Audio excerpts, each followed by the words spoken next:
There was an event company who wanted to set up dining in really unusual locations, dining in, say, the middle of a field full of flowers, and they're just there for like 2-3 days. We made a video that showed what the experience might look like because the event had never happened. I just found out this is my newfound enjoyment. I did traditional video, but I never did animation before. But now I've delivered quite a few projects. Welcome to this first podcast here with Mia and Barnabas, both into AI video. And we hope you're going to enjoy this conversation where we dive into different topics, including pressing that red button so you can create your Hollywood movie. Press the button. It's just one red button. Press the button. What surprised you most about AI recently? If we're talking about creative AI, the creative use case of AI, then first it's how easy things can be done and how little you have to learn actually. When you were earlier talking about the red button myth, it is somehow not true in a sense, but in another sense, it is true that right now you just talk to ChatGPT and it creates a full poster for you. Because my sister-in-law, she's a manager of the restaurant, and previously they would ask me to do it, but right now they can just do it themselves and it's pretty decent. Maybe 3 months ago, you would not be able to ask a designer to do it to this kind of quality. But right now, anyone can do it if you have ideas, you know what you are trying to say. The barrier is almost zero if you know what kind of tools to use. Not to mention the video advancement of Seedance 2.0. Although like Google Omni seems to be also trying to claim the throne, but Seedance 2 is so many years ahead with so much flexibilities of controlling, and the quality is just unreal. Like I was actually watching AI show online on YouTube yesterday. And there are a lot of glitching AI thing happening, but it doesn't affect the view counts of the videos because it focuses more on storytelling, and it's like bizarre stories of how like time travel and like crazy thing. Although I see a lot of errors happening in the video, but it still captured me. Yeah, it's true. People sometimes when they want to start on YouTube, they think, okay, I need like the best camera, the best studio, the best microphone, and everything needs to look amazing. But actually, what's more important is just like interesting content, in something interesting, like interesting story. And it's the same with AI video. Like I've also seen that as well, where some people, lots of content out there with loads of flashy videos and exciting effects and crazy stuff happening, superheroes and all that stuff. But the most interesting videos sometimes are really simple videos that are just like one shot with like 3 characters having a chat or a conversation, but the conversation's engaging and it's an AI video. But you kind of forget that it's an AI video and you forgive any issues, like you said, because the story is really engaging and interesting. Like the show I was watching yesterday on YouTube, it has really low quality in terms of the visual. Sometimes you can see off things happening, like people from different style in the same frame, which is not acceptable. Like if you're a professional, I didn't watch it for the artistic effects. The story is so captivating that you want to keep watching. I think it got like 300,000 views in like 2 days, but a lot of the AI show right now have crazy amount of view like that. Yeah. The story is just too outrageous that no one is going to fund you for it, but you can just do it with AI tools if you have the imagination. I think that's why they caught the attention of people who want this kind of bizarre story. Yeah, it's true. So you can do things that are like really unusual and attention grabbing as well. But yeah, when you said that like AI is easy, to create posters and things like that, I agree. Yeah, there's it's made things easier, but then people, I think, assume that just because like creating a picture or a poster might come out easy first time, it doesn't mean that it's easy to make a film with consistent characters, with the space looking right, with consistent voices, and with the story making sense and everything. Do you ever feel that people don't appreciate the work that goes into it because they've been able to create a poster with one click? They feel that you were able to create your movie that took you maybe 2 days with one click. To keep the style consistent or even realistic in a way that people can forget that they're watching an AI movie. There's always glitches here and there. And if you want to really make it professional, there's still a lot to learn. Yeah, and I think there will be lots of different categories. I keep thinking of it like in terms of YouTube, because AI video is so wide. Obviously, you've got like from when you think of all the different categories of YouTube, people who go out and vlog on the streets, tutorials, or people who do cinematic videos that are like literally like Hollywood quality and stuff. You've got like every different type of content. At the moment with AI video, it seems to be like either AI slop or people who are trying to make like cinematic end at the very top. Like there's only two Yeah. categories, but I think there will be like lots of categories over time, from really bad videos all the way up to really high quality videos that, yeah, you won't even be able to tell it is an AI video. How did you and why did you get into AI video? How did I and why did I? I didn't plan on getting into AI video. I've always been creative at heart. I don't want to say like I'm artist or a designer because I don't have that kind of formal degree. My background is in marketing, but I'm always interested in how to market in a visual way. So I've been designing marketing material since the start of my career and exploring different way of how to bring out brand content and content creation for the brand purposes.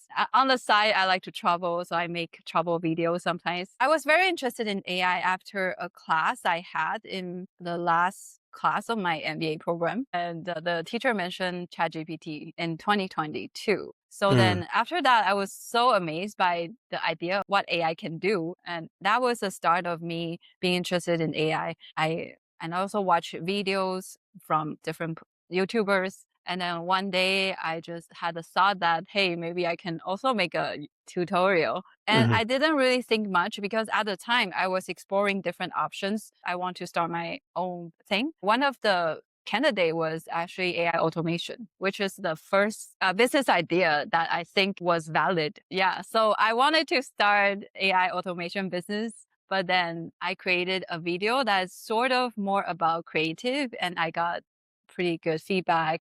So I continue to put out content that is more geared toward the creative content creation. I also was more interested in that. I got kind of sidetracked because I like the creative aspect more. So that is how I got into this. How about you?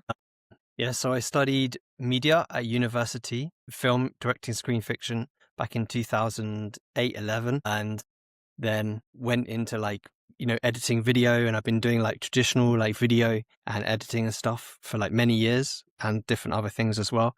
So, and I've always had an interest in YouTube back since then. Like, actually, I got into YouTube because I was like broadcasting our like church services onto YouTube. And so I went to uni, studied video, and then, yeah, just really started to enjoy it. And then when AI video came out, started to get interested in AI in around beginning of 2024, I think. But then got made redundant from some work I was doing June 24. So October 24, I was kind of looking for jobs in YouTube because I was like, I want to work and learn more about YouTube because I've been doing YouTube and I had another channel in my name that had like 3,000 plus subscribers, but a lot of mix of content. And I have a film on there that has like 1.6 million views and different things like that. So I had a little taste of success on there. And I've been monetized quite a few years ago, but I'd only ever been doing it part time. And I had this desire, I want to do YouTube full time. So I was like, what Mm. can I do YouTube full time? And I was like, around film and make using AI tools to help you to make films and stuff. So it started on October 24 when it was just about becoming a little bit good. And then, yeah, just went full time from October 24 and made no money for about 6, 9 months. I say very little money, a little bit of money, but almost no money. And then Yeah, I get it. over time, yeah, the quality of how AI videos got better since October 24 to now, the speed is crazy. October 24. I wonder what is Yeah. the most advanced model at that time. It's So Kling 1.5, I think, might have been out, oh, or it might have been before that. Kling 1, I think, came out that year. Like yeah. literally, it was around that time when the first decent kind of video model, and Kling was like the best model pretty much Mm. since October, even up to the beginning of, even now, it's still one of the best models. That's very interesting because I had a similar story where I got let go June 2023. And Mm, I tried to explore different ways to try to make it on my own. Don't want to work for other people again. I didn't know that AI video advancement can be so fast and furious. the Seedance 2 Yeah. model come out, and like it blew my mind. Oh, okay, maybe we don't really need to learn anything in some point in the future because of how fast things move. Seedance 2 just proved that it is possible. What we thought Mm, that everyone can do their own movie is already happening. It's already here. mm. And I thought it would be like 2 years from now, but actually just now. It is crazy. But like Seedance 2 obviously it only creates 15-second clips, and it can create obviously like different scenes and the voice and the music and the sound effects, all of that.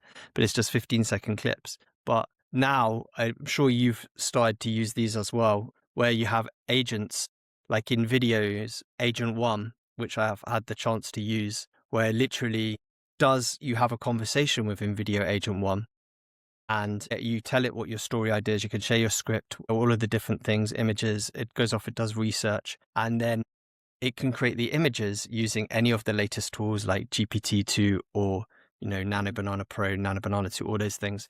And then it can storyboard, it can character build, and it brings all those things back to you. And you just talk back to it and say yes or no, or change this or change that. And then obviously animates all of that using Seedance 2 and make sure it all, and then it even watches the clips. The agent watches the clips it made to check that the clips look like the instruction it gave. And if Yeah. it will disapprove those clips and then regenerate again. And then when it thinks it's got it right, it shares it with you. And then you can say, oh, no, it's not right. I want you to change this. And it would. So it's like having a creative partner with you who goes off, and you don't have to prompt any of the video models or image models. You just talk to the agent, and the agent does all of that. So yeah, it's like, Yeah, it is very mind-blowing how things can move so fast. You can even connect your Claude and have your own workflow if you have the patience to go through with it. Like mm, I feel like human involvement eventually will become just judging whether you want it or not, or if this is the right direction. It is like everyone will become the director or yeah, become the boss. true. And then all the details of how to prompt even one scene can be offload to agent. Then Mm. eventually we're just the yes, no person. Instead of computer says yes, it will be like Mia says yes, Mia says no. No, I asked my agents to call me boss, not me. Boss says yes. They have to know their place. So in a sense, going back to your button question, I feel like in a way it is heading toward the direction of button. Like Mm, you just click a button and then later you just have to say yes or no. I want this and I want that. Unique. If you don't know how the model actually prompts something in order to get this clip, then what would be the consequence? You'll more. waste a lot of credits for Yeah, one yeah. thing. It'll cost you more. Yeah, Token. definitely. Yeah, in video and those kind of systems, yeah, they're amazing, but they will just spend lots of money for you. And if you know Yes. how to do it yourself, you can do it a lot cheaper. But Yeah. also, like, I think that even if you're willing to spend as much as you want to spend, like, there's no budget limit, even with a tool like that one at the moment, you still need to have the skills to like video edit and to, make sure you lower the music or have a taste Yeah. and do those things. But I'm sure they'll get to the place where they can do that themselves, but it's not quite 100% there yet. Yeah. Yeah. Yeah, at the So, moment. And yeah. also some of the tasting, like you said, it is probably still require human involvement. Because if your audience are seniors versus if your audience are Gen Z, probably you want different kind of music variation within the Mm, clip. And then I guess eventually they can find out like statistically what kind of music volume is good for this audience and that audience, and then they can adjust. But at the same time, the taste is more than just age. It's the taste within your group. Your group of people maybe have this specific taste. Sometimes mm, maybe it's hard to quantify, yeah. Because I think but even yourself, you hinted at the fact that you have like maybe some taste from upbringing for some like fine classical art, some really high tasting art. But yeah. at the same time, you enjoy what some people might consider AI slop. So, Yes. I just found out this is my newfound enjoyment when I am like doing something and I didn't really need to think, but at the same time I want to. I think it's not a healthy behavior because it's just mm, dopamine dopamine hit sometimes, but there's I believe everything has its own value when it's used in different cases. Mm, So sometimes this kind of AI stuff, for me at that certain moment, it has value. mm. So other people can say it's AI stuff, but at that moment, I think this is a very interesting story. And one person's treasure, there's that saying, like one person's like treasure. I don't know how it goes. Is another person's Yeah. rubbish, or another one person's rubbish, another Yeah, person's yeah, yeah, treasure, yeah, yeah. something like that. Definitely. Yeah. And I'm thinking of that. Like, there's one type of AI video that I've quite enjoyed in the past. Those ones where they do like home improvement or house improvement on high speed. And Yeah, yeah, have you yeah. seen those? But Yes, I have sometimes seen. when they look really good, you don't realize it's AI at first, and then you're like, wait a minute, no, that must be AI. Yeah. It's like, I think AI really visualize a lot of possibility because I saw a clip where they have a lot of teddy bears as the floor, and then they put a raisin or something like transparent thing on top of it. I don't think any sane person would do that, but wow. AI can make it happen. And then once you see it, maybe some people would be inspired to think, oh, maybe I should put some teddy bear on the floor. Maybe that would be fun. So to help you visualize things, it's definitely something that we cannot easily do, but right now it's so easy.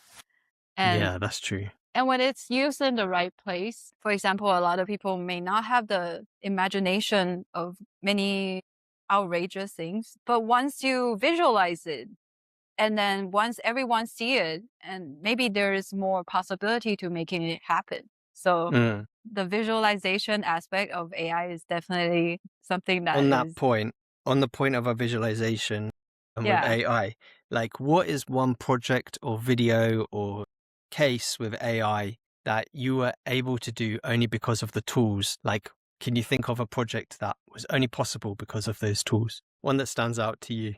So a very practical use case is there's a restaurant, they are super busy and they want me to do a menu for them. But the thing is, they are so busy that they didn't have time to carve out in the kitchen to make dishes for the new menu. It takes a lot of setup in the kitchen, and you have to disrupt the business hour of the restaurant. And they have so many items that they want to put in their menus.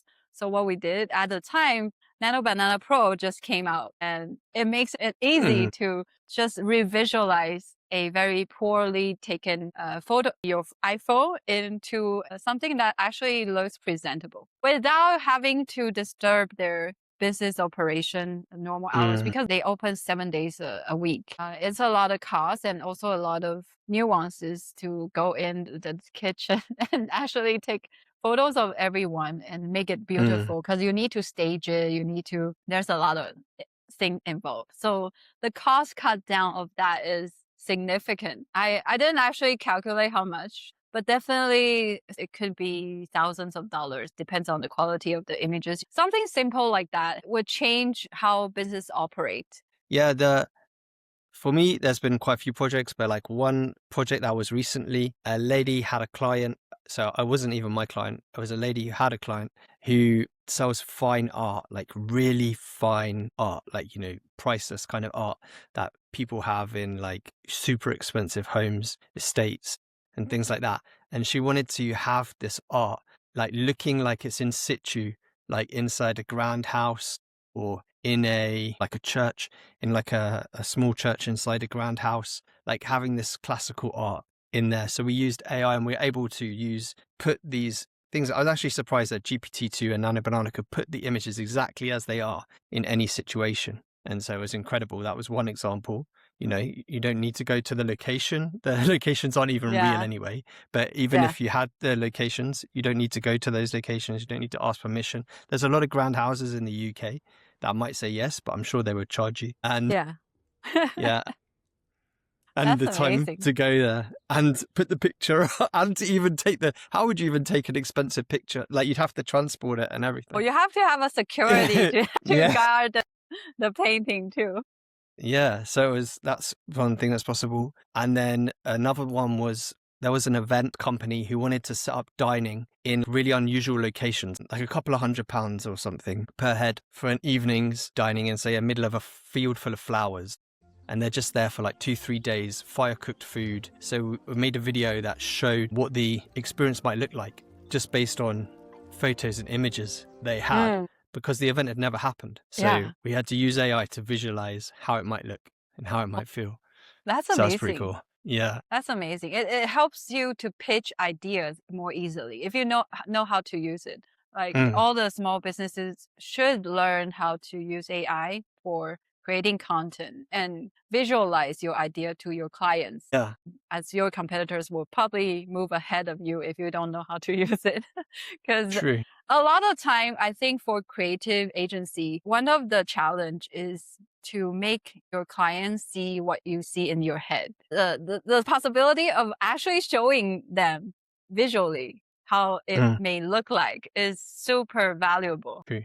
Yeah, and it's really easy to like do the images, like you said, first do like an image and a storyboard, and you can get that out super quickly and get approval and then move into the video, or even just go to the Yeah. video straight away because it's cheap enough and quick enough. A lot of the objection is because they don't see the value by just you listing out, oh, these are the things I'm going to do for you. But once they can imagine in their head, once you make them fall in love with the possibility, then it's more likely they would more easily commit.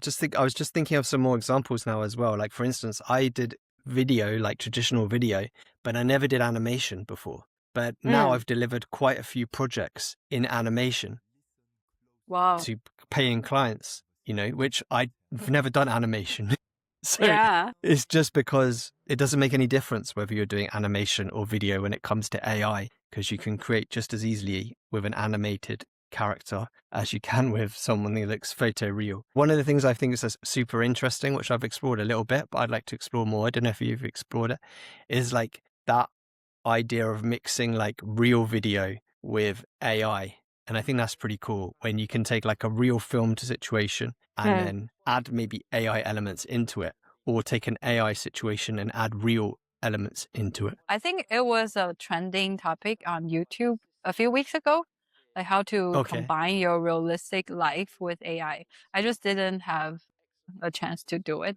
But I think it's a very cool concept and it's going to have a lot of use case in the future. Previously, you need to ask the animator to blend in the VFX into the video and a lot of things like that. But now we see that it really disrupt the whole industry by Mm. making it so easy to do. And also like if you have a mascot in your, for example, right now I'm in the co-working space, then you can easily blend the mascot into the story you're trying to tell, but while at the same time showing the actual space, and it just make everything more interesting to see Mm. with possible story extension from the virtual character combining reality. Definitely And more use case will come up. And I'm thinking like, even like the fact that we're doing AI video and image all the time, I always realize that I'm missing out on so many different opportunities that I could even add to my YouTube videos. But because obviously, you have a tension between how much time you have to do it and Yeah. how good you'd like to make it. And just when you mentioned about the mascot there, I was Yeah. thinking of like, there's a guy I started watching now where some really good YouTube videos I watch that I like is where they cut away and they show, like take cutaways of like you now working. You're like, oh yes, I got onto this platform, and then you have a cutaway of you from a third person perspective on the laptop or different things like that. And you can create those obviously now with AI video without having to ever film them. So like Mm, this studio that's fake right now, I yeah. could have different angles of me looking like I'm really in the studio from different angles made with AI video. So I find on LinkedIn, there's a lot of the loudest critics, the loudest people who are anti-AI tend to be people whose jobs are threatened by Mm. AI. Yeah. And they will say, Definitely. and they would say this is rubbish and stuff. And sometimes like there was a video the other day that someone put out and go, you wouldn't be able to tell this was AI unless I told you. And I watched it and I was like, wow, this is amazing. It doesn't look like AI. It looks amazing. It looks like any video. Like I wouldn't know it was AI if he hadn't said. Mm. But then someone else came along. Oh, looks the same rubbish to me. Da, da, da, da, da, da. It's a very divisive thing. And I think obviously because there's a lot of, uncertainty and fear and stuff. Yeah. Like, so it's a sticky subject. But for me, Yeah. I'd sometimes get involved in those conversations, but today I avoided it and I tried to avoid it because, yeah, it's more emotion than logic in a lot of those It is, conversations. yeah, it is really hard to talk about ethical thing because it all depends on which angle you're looking at and what perspective. And I would say, in terms of job security, everyone's job is on the line. It's not just like even Yeah, people who everyone. are well versed in AI, in my mind, I think eventually anything that can be manipulated in the computer pixel can be controlled by AI. Eventually, AI is just going to be like we see in the movie, and they can take over Mm, everything inside the screen. mm, I think eventually everyone's going to be affected. I prefer to think about what we can do. Like, if mm. you cannot opt out of this because of game theory, because of competition, then what can we do right now? Like if you want to sit and wait, maybe you'll get more left behind. I think this is like very good. But at the same time, we don't really know. This is just our imagination. We don't really know what would happen going forward. There could Yeah. be good things as well. The whole work situation and how we work can change drastically.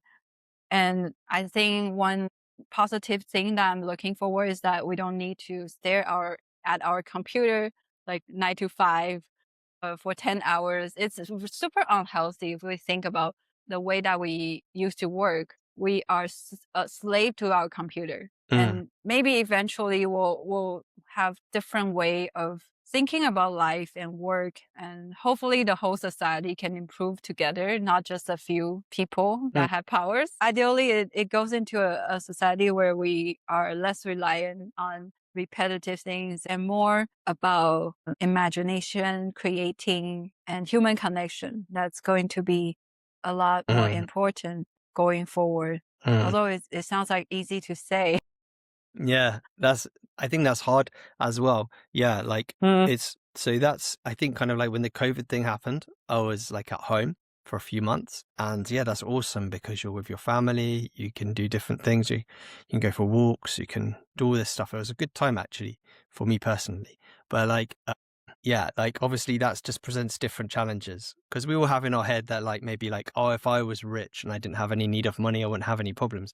But you just have different problems. So Yeah. yeah, there will just be different good things and different problems. And maybe we just don't have to do the things that we do right now, like you said, sit in front of a computer as much. But obviously the temptation to sit in front of a computer will always be there.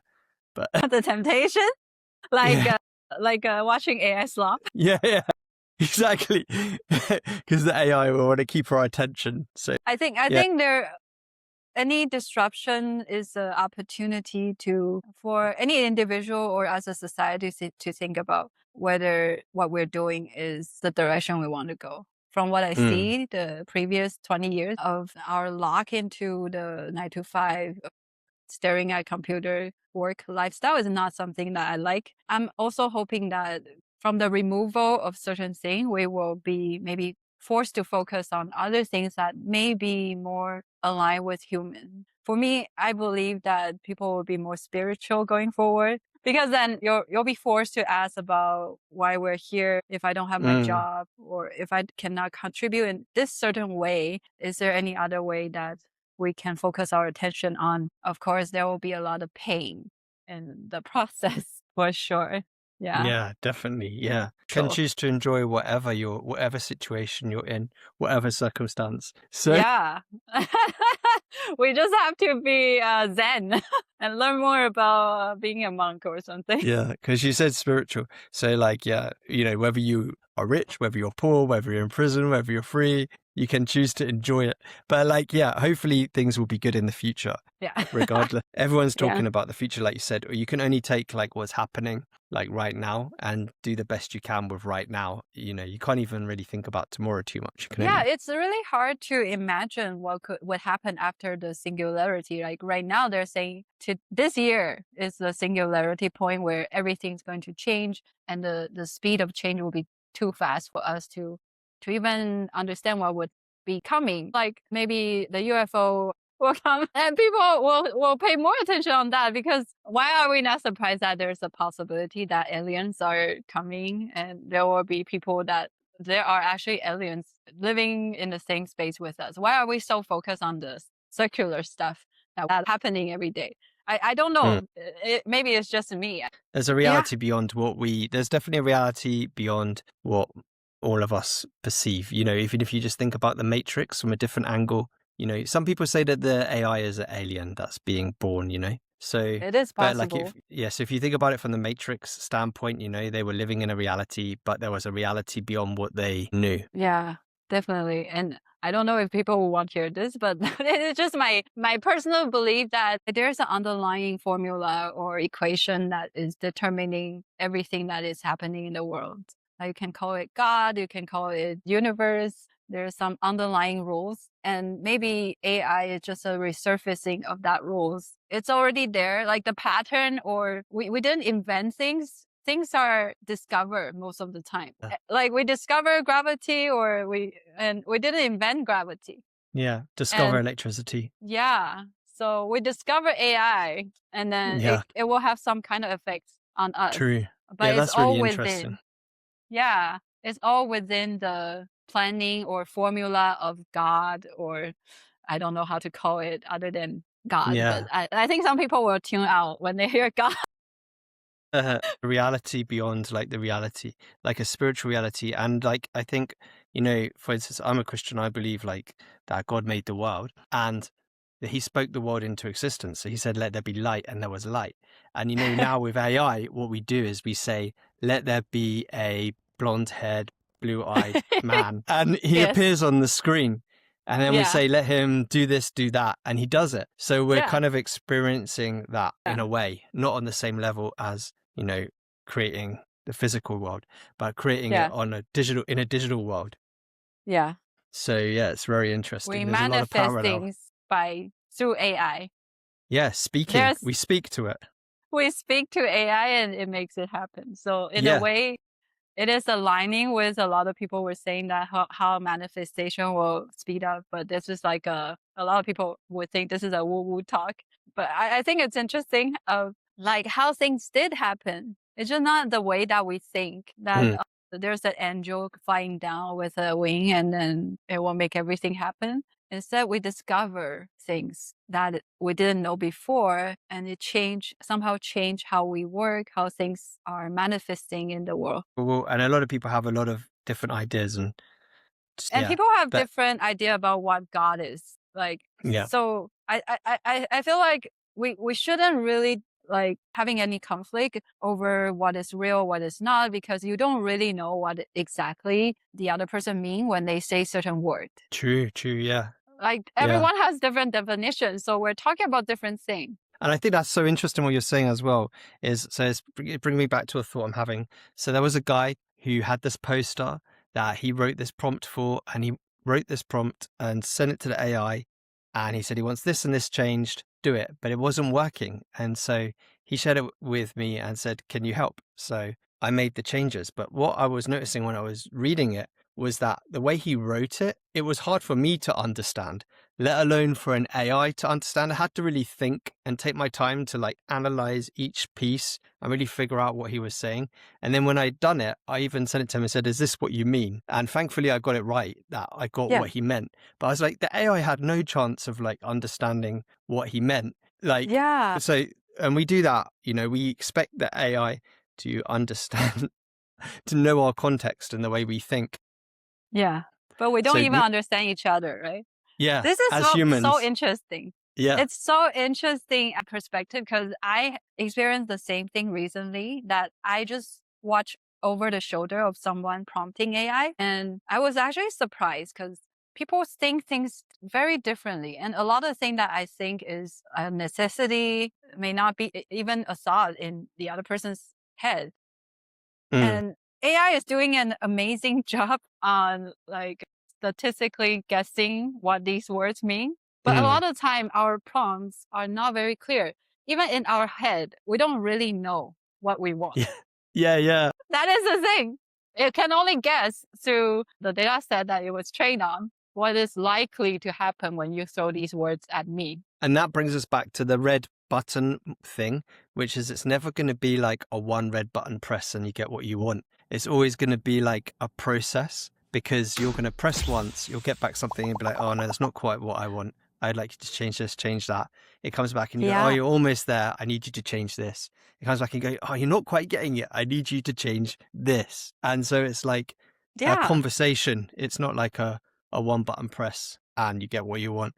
I think AI agent especially is helping you to think through exactly what you want. We always thought that we take this idea that we wanted to finalize like this, but in the process we discover it's a self-discovering process that, hey, maybe this is not what I want. Mm. And it is interesting how AI role in this is almost like a tutor or a guide, and eventually you're the one exploring it, experiencing it. The AI gets like, obviously we all have like maybe our favorite AI that we use. For me, it's been ChatGPT for a long time, and because it knows how I talk, it knows all the conversation history, so it knows when I say something like, very short, that if I just said it to like a ChatGPT that I wasn't logged into, it might not understand me, because the one I'm logged into, it knows how I talk and past experience that, oh, this is what he means. So yeah, It doesn't actually, have the context of you as much as your own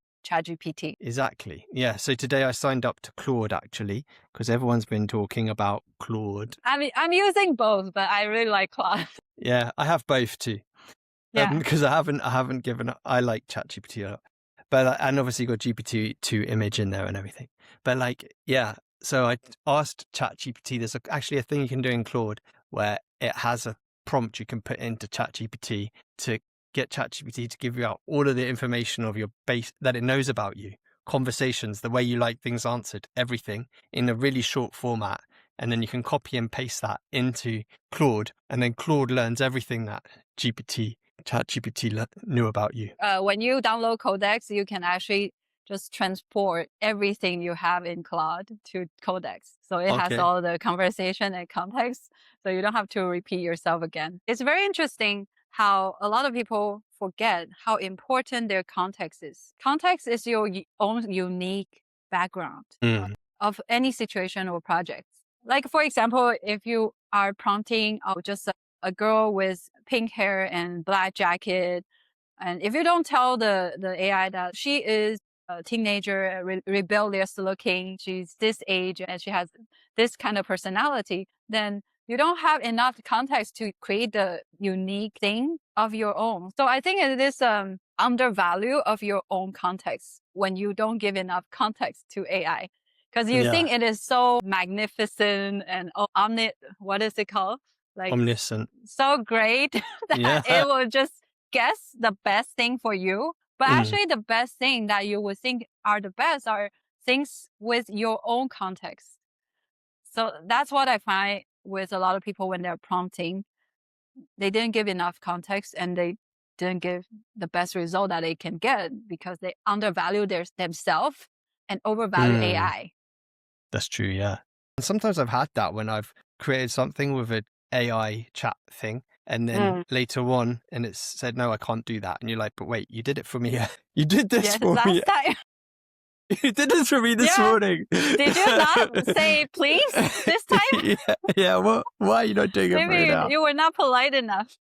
Yeah. So yeah, I think the loss of memory is a thing that people don't understand about how AI work. And any good system that would be working the best for you is system that has a lot of context.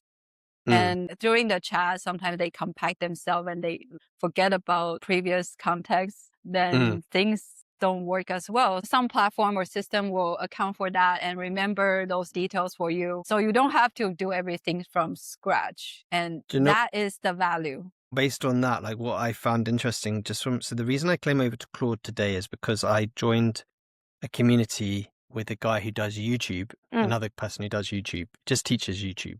And one of the things he has is like a script for using Claude to create scripts. And so I plugged that all in and I shared as much context as I could. It asked me context questions like my unique angle with a video, like different things, different questions. And then it wrote me a script. And it was a really good script. But then I was reading the script and I just said to it, "Look, I wouldn't speak like this. I'd say this. I wouldn't speak like that. I'd say this." And Mm. just within like a few sentences, maybe like 5, 10 sentences, it then rewrote the whole script. And I was just shocked at like how it felt so natural to me. What it had written after I'd shared a few things with it, it literally dialed in the whole script. I was like, wow, this sounds like Yeah. what I would say. It will remember you more and more as you interact with it. I Mm, think most system now would have that kind of mm, protocol built in where you tell it something, and if it judge that it is important, it will remember it, and then mm. you don't have to do it again. I think ChatGPT, I've been using it like for a couple of years now, and it's really Mm. good for so many things. But with this like scripting thing, it's always been very generic. Yeah, Claude is But better at today, writing. yeah, today, as soon as I came in, first day with Claude, within like an hour of working with Claude, the scripting was better than any script I've ever had from ChatGPT. They So always say yeah, Claude is the writer, and right now ChatGPT is a coder. But I think things can change so easily, so it's really hard to say eventually who will win at which area. But right now the consensus is Claude is the writer. But on the note of like human judgment still matters, I think mm, I forgot to mention is because people have different audience. And when your audience are this kind of people versus that kind of people, you require different tastes and different judgment. mm, So I think everyone theoretically can find their own audience that they can best speak to. And maybe something for some people are AI slop, but for your audience, those are gold. It really yeah. depends on the audience. Everything has its value. It just depends on where you place it. Mm. And it is important to know which audience you're trying to speak to and if your message is actually valuable to your audience. So Yeah. bonus question, like on YouTube, for instance, because you've done well on YouTube and you have like 30K plus subscribers. Like, do 30K? you, No, I think, yeah, or is it no, 20K? I don't know. I had 20. 30K in my head. Right now, Anyway, just 20 something. you will have 30K very soon. Are you talking to like a particular avatar, like as in a particular person? Do you have like, okay, I'm talking to Mary. She's 30 years old. She wants to like have her own business and wants a side hustle, maybe using AI video. And Mm, yeah. Or are you just talking to like, a niche? And I think like for me personally right now, I've just been like aiming at anyone interested in anything to do with AI video, like, tutorial on the latest AI tools, whatever. And I haven't had like a person in mind, mm, but this guy I've been listening to, and quite a few people I've listened to, but especially this guy I'm listening to, has been saying that it's so important to have like a particular person in mind. And that might be you, like obviously a year ago or 2 years ago.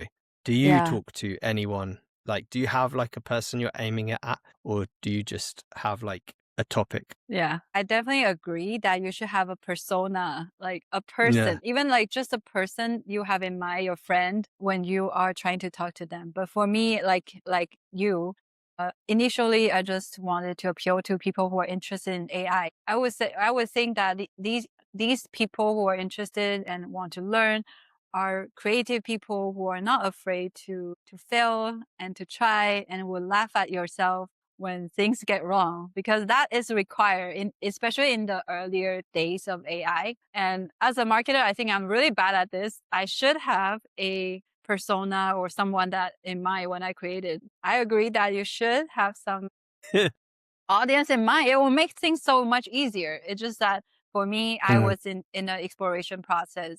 I've been mm, trying to figure out who exactly I want to talk to and who are mm. responding to my content more. Yeah, that's what I've been like. Yeah. And I think like the reason he said this guy I was listening to in particular recently, is because he said that once you lock in, he said he resisted it for a long time, having this avatar. He'd heard it a lot before, and he'd just Yeah. been talking to like a more of a broad range of people between, 20 and 40 or whatever. But now he locked it Yeah. into like two personas. And he said once he locked into two personas, then he was able to think about like what are the pains in their life, what are the things that they're struggling with, and then like really target those things in his videos and stuff. And he said it really helped him, and he said that Mm. it helped him to connect with people on a deeper level. And I think that definitely is true, because when I watched one of his videos, I really felt that he was really sincere and he connected with me in that video. And Yeah, so, that's yeah, I think, amazing. yeah, so I feel like that's something that I want to do, because I'm always thinking about how I can grow my YouTube channel. And I feel like maybe Yeah. that's the missing key, because every time you think about the next video, you're thinking like, like you said, oh, this is the topic that's trending right now. Or, Mm. but if we can move beyond what just the topic that's trending right now to like, I'm serving this exact type of person, then I feel like long term, Yeah, we would do better. definitely that is a better way of Yeah. finding your niche and Mm. really solving the problem. Like you said, you would be able to know the pain point of that particular person more. The unique solution you provide would be even more valuable to that person than anyone else. And at the same time, I think the reason why it's hard is because you have to turn down other people who are outside of this persona. Yeah. You're going to put And people off. Yeah. yeah, you have to. And you have Yeah. to accept that not everyone is going to like you. Some people are going to hate you. Yeah. And this is a necessary thing that to do if you want to grow and also actually provide value, I think. So it is a good point. I think one way to find a person I heard from people is that maybe you just make video for you maybe a month ago or a year Yeah. ago. Yeah. Because if you solve your own problem, then you're speaking to the person who didn't solve the problem before. And the easiest target is yourself. Mm. And you understand yourself probably more than other people. So that is Yeah. one thing that I heard about how you can also think about your target audience. And probably True. for me, it is something like that. But at the same time, I'm also trying to speak to people who are just got into it and don't want to feel intimidated by the technology, seemingly hard things to do, but it's actually pretty easy. That's why I keep my brand like weird, like meow meow Yeah. with the cat Playful. playful, because I want it to be easy and not serious, because I think Yeah. that's the best way to learn. Yeah. I like it not to be too serious as well. Hmm. Yeah. We all have our different versions, like you say, like, Yes. so. Yeah, you are very approachable and people feel at ease following along with you. So Thank very you. different, but same kind of approach. Yeah, so thank you for this conversation today. It's been really interesting Yeah. to hear how you got into AI video and Same. how you feel about the different topics. And yeah, look Yeah. forward to having more of these conversations with yourself and with other creators as well. And yeah, I think Perfect. like if you enjoyed this conversation, make sure to join Mia's school community. Sure to check out my school community on school.com/ACT. And my team also told me when they looked at the analytics that many of you are not subscribed to this channel. So make sure you hit that subscribe button now, because the more you subscribe, the better quality and higher quality guests we can have on this podcast. Obviously, That's Mia, very good. she's I know who you are. Subscribe. so many have told Subscribe. me that you thought you're subscribed, but you must have hit unsubscribed. Check right now. Maybe you're unsubscribed. You're unsubscribed by the bot, so you have to resubscribe. If you want to see more content like this, just leave your comments below and let us know how you think about the topics we're talking about. Tell us your opinions.